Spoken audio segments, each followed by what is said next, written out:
Hi, I'm Mark with Acme Stove. I'm a master gas fitter, certified technician, and the chief operating officer here, and I've got another buyer's guide for you. This one is all about gas inserts. So let's start with the basics. What is a gas insert? A gas insert is a prefabricated fireplace with two main components. There's an inner combustion box where the fire burns. This is the centerpiece of the design. And there's an outer convection box which moves cool air in from the room and sends hot air back out into the room after it's warmed up by the combustion box. They're designed to fit directly into an existing wood-burning fireplace. This is why they're called inserts. They insert into an existing fireplace. They use the original chimney as a channel for the new venting system. Gas inserts are a very popular way to convert a traditional wood-burning fireplace into a cleaner, more efficient, easier to use gas fireplace. Most of them are going to range between 25,000 and 40,000 BTUs. This is going to be enough to heat about 900 to 2,000 square feet, depending on your home's layout and some other factors. Nearly all gas inserts today use what we call a direct vent system. When you hear direct vent, this is what that means. The firebox is sealed off from the room with a fixed pane of ceramic or tempered glass. The appliance pulls fresh air from outside the home through one dedicated intake duct, and it sends exhaust back outside through a different dedicated exhaust duct. This means that the system does not interact with the air inside your home. Now, let's go over some of the basic components of a gas insert. This is going to help you better understand what you're looking at when you're going shopping for one. It's going to help you better understand what your salesperson's talking about. First, we have the firebox. This is the sealed combustion box where the fire burns, and as I said before, it's the centerpiece of the overall design. Next, we have the convection box. Like I said before, this is the outer shell of the insert that circulates cool air in from the room, warms it up around the firebox while it's burning, and then it passes the warm air back out into the room. Some people might call this a chassis or a shell, but it's all the same thing. Moving inside the unit, we have the interior panels, also called interior liners. These panels cover the inside walls of the firebox, providing a finished look. Not all inserts are going to have interior liners, but if they do, they can be made of fiber, metal, glass, and often come in a variety of finishes and styles. Next, we have the fire media. When you hear media, that's referring to the elements placed on and around the burner, like ceramic logs, glass beads, fake stone, or other pieces designed specifically for that insert.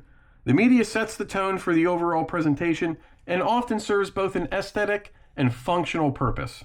Moving back outside the insert, we first have the surround. The surround is a metal panel or a set of panels that covers the gap between the insert and the edges of your existing fireplace opening.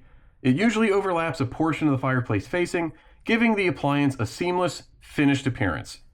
Moving in from the surround, we next have the front. The front is both decorative and functional. It includes the required safety screen, and it helps conceal the edges of the firebox and convection box. It can be a simple piece that either hangs onto the glass frame, or it can be a set of doors with hinges on the surround. Like the surround, the front provides a seamless and clean finished look. They're often available in a wide variety of finishes and styles. Next, we have the controls, the way that you operate the appliance. All inserts are going to have at least a basic on-off control. Sometimes this is located on the appliance itself, but many of them today come with multifunction remote controls. These controls allow you to do things like adjust your flame height, adjust the blower speed, turn accent lights up and down on or off, or even set a thermostat. Remotes can be handheld or wall-mounted. Some controls can also be in a service compartment inside the convection box. Finally, we have the chimney liners. When you hear chimney liners, these are referring to those two ducts that we spoke about earlier. They run up your existing chimney, one for bringing fresh air into the fire and one for sending exhaust back out. These connect to the top of the insert and terminate with a special direct vent cap. This cap has to be a direct vent cap, and it is not the same as a standard wood-burning cap. Now that we hopefully have a better understanding of what a gas insert is and what some of its components are, let's go ahead and look at some of the key benefits to owning a gas insert. So the first key benefit is going to be efficiency. The first and most important benefit of a gas insert is going to be the heating efficiency. Most inserts are going to be rated between 70 and 85% efficient. This means that if the appliance is using 40,000 BTUs per hour, about 28,000 to 34,000 of those BTUs are going to come back as heat into your home. That's enough to comfortably heat up to about 1,500 square feet. For context, the average home has just over 1,000 square feet per floor. The next key benefit to a gas insert is going to be the aesthetics and customization that's available. Gas inserts come in a wide range of different models and styles. Not all of them are going to have a huge variety, but there's all sorts of different models to choose from. You're almost guaranteed to find an aesthetic that's going to fit both your tastes and the current layout of your home. Between things like the logs, the media, the interior liners, and the fronts, like I said, you're almost guaranteed to find something that's going to fit what you're looking for. The next key benefit is going to be the ease of installation. Gas inserts, since they're going into an existing wood-burning fireplace, you're utilizing a part of the home that's already there. So most gas insert installations don't require any sort of major construction work. If gas line is already in the fireplace, then that's about 4 hours from start to finish, and then you're ready to go. If you have to obviously put gas line in the fireplace or run electric, that's going to, vary the install time. But if everything's right there ready to go, it's usually about 4 hours. The next key benefit is going to be if you have damaged or cracked terracotta flue tiles in a brick and mortar fireplace. If your brick and mortar fireplace is cracked or broken, maybe a chimney sweep came out and they told you it's not safe to burn wood anymore, well, a gas insert is going to be a potential fix for that. It doesn't rely on the existing flue. It has its own liners like we discussed. This is a potentially good fix for broken terracotta flue tiles. If you look at the overall cost of the insert and the installation, and then you look at the cost of relining the chimney just to burn wood in there again, usually the gas insert is going to outweigh the benefits of getting a reline just to burn wood. Now that we've looked at some of the benefits of gas inserts, let's go ahead and look at some of the drawbacks that you should be aware of. The first of these drawbacks is going to be the power requirement. Most gas inserts today are going to require standard 110, 120 volt house power to be fully functional. Not every model needs it, but most of them do, especially your mid to high-end models that have multifunction controls, blowers, accent lights, and things like that. You typically have two options for supplying this power. The first option, you can plug the insert into a nearby wall outlet. This works perfectly fine, there's nothing wrong with this, but it just means you'll have a power cord running from the fireplace to the wall outlet. So if you're concerned about a clean, finished look, this may not be ideal for you. The second option, you can have an electrical cable installed inside the wood-burning fireplace cavity. This is going to hide the wiring, preserving the clean look, but it's going to add to the cost of the project. What about power outages? Well, most inserts that require a 110 volt connection are also going to come with a battery backup pack.